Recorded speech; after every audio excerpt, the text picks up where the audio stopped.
నమస్తే అమ్మా. నమస్తే. అమ్మా, నాకు ఉన్న డౌట్, అందరికి ఉన్న డౌట్ ఏంటంటే దిష్టి అంటే ఏంటి?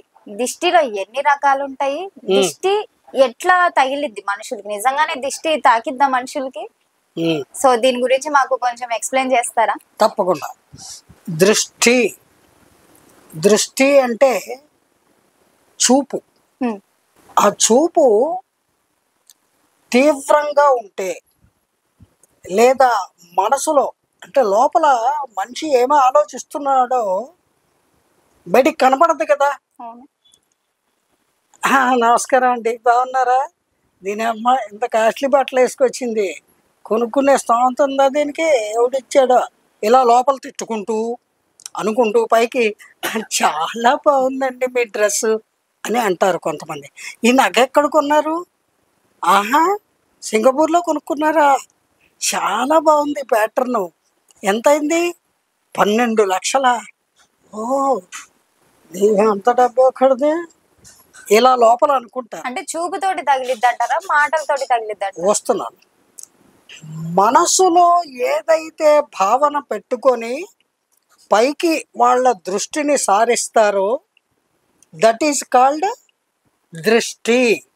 ఆ దృష్టి అంటే లోపల సద్భావనతోటి కనుక మనము ఎదటి వ్యక్తిని చూసినప్పుడు వాళ్ళకి ఏ విధమైన దృష్టి తగలదు. మనం దుష్ట భావనలు లోపల మనసులో పెట్టుకొని పైకి అలా తదేకంగా చూశారనుకోండి, ఒక వ్యక్తిని కానీ, ఒక ఇంటిని కానీ, ఒక వస్తువుని కానీ.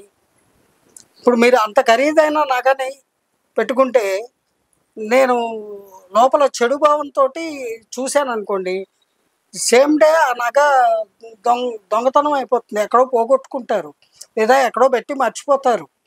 అది ఎంతకి దొరకదు. మీరు మానసిక గ్లానికి గురవుతారు. గ్లాని అంటే ఏంటి అంటారేమో, బాధ. సో మీరు ఆ రకమైన మానసిక బాధతోటి కుమిలిపోతారు. ఒక 2-3 ఏళ్ల దాకా దొరకదు, మీకు గుర్తురాదు ఎక్కడ పెట్టారో. ఉంటుంది అజాగ్రత్త వల్ల పోయింది అనుకోవచ్చు. అజాగ్రత్త, మతిమరుపు ఇవి లేవు.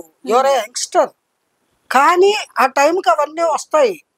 నేను చెడు భావంతో ఎప్పుడైతే ఆ వస్తువుని చూసి పైకి మెచ్చుకుంటూ చాలా బాగుంది అంటానో అది ఏదో ఒకటి అయిపోతుంది. అదే నేను సద్భావంతో బంగారు తల్లి, బంగారు నాకు కొనుక్కున్నావా, వెరీ గుడ్, ఇలాగే డబ్బులు ఉన్నప్పుడు పొదుపు చేసుకొని ఒక్కొక్క వస్తువు కొనుక్కో తల్లి. బంగారం ఆడవాళ్ళకి ప్రీతికరమైనదే కాదు, జీవితంలో ఎటువంటి అవసరాలు వచ్చినా ఆదుకునేటువంటి వస్తువు. గోల్డ్ చాలా వాల్యుబుల్ కాబట్టి కొనుక్కో తల్లి అని నేను మనస్ఫూర్తిగా అభినందిస్తూ మాట్లాడటము వేరు. లోపల కుచితమైన ఆలోచనలు పెట్టుకొని బ్యాడ్ ఇంటెన్షన్ తోటి నేను చూసి పైకి మాటలు మృదువుగా, మెత్తగా, చక్కగా మాట్లాడితే తీయగా అది వర్కౌట్ అవ్వదండి. ఆ లోపల ఉన్న భావన ఏదైతే ఉందో ఆ నెగిటివిటీ మీకు వచ్చేస్తుంది. అలాగే వస్తువుల మీదే కాదు, మనుషులకి దృష్టి ఎలా తగులుతుంది. వెనకటికి ఒక సామెత ఉంది, నరదృష్టికి నల్లరాళ్ళైనా పగిలిపోతాయి అని. ఊరకనే చెప్పలేదు పెద్దవాళ్ళు ఇలాంటి సామెతలు, కారణం ఉంది. నరుడు అంటే మనుషులు పైకి మంచిగా కనబడతారు, లోపల దుర్భావనలు పెట్టుకోవచ్చు లేదా సద్భావనలు కలిగి కూడా ఉండవచ్చు. అది మనకు బయటికి కనబడనటువంటి అంశం.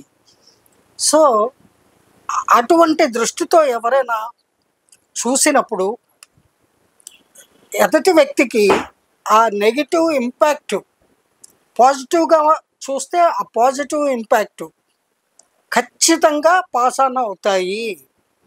ఎలా ఇంత ఖచ్చితంగా చెబుతున్నావు అంటే, మీరు టెలిఫోన్ ఎలా మాట్లాడుతున్నారు, దూరవాణి, దూరదర్శని ఇవన్నీ ఎలా చూడగలుగుతున్నారు?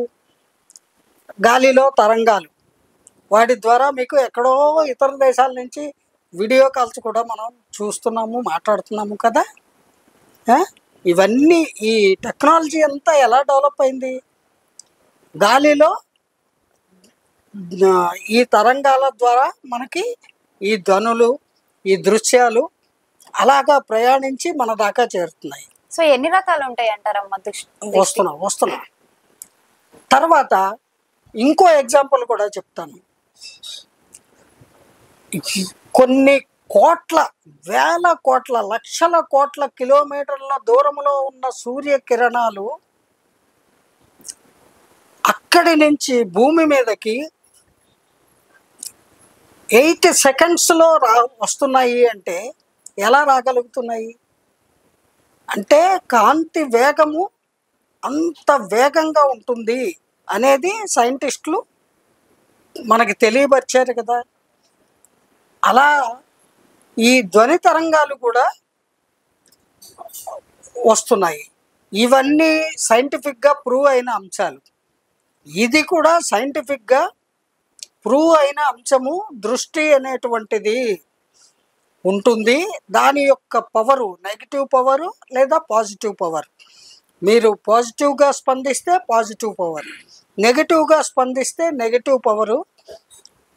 ఎదటి జీవులకి, ఎదటి వ్యక్తులకి అవి తగులుతాయి అనేది, అంటే దృష్టి తగులుతుంది అనడానికి ఇది కరెక్ట్ నిర్వచనం. ఇక్కడికి మనం నమ్ముతున్నాం కదా దృష్టి అనేది ఉంది, దృష్టి తగులుతుంది అని. ఇది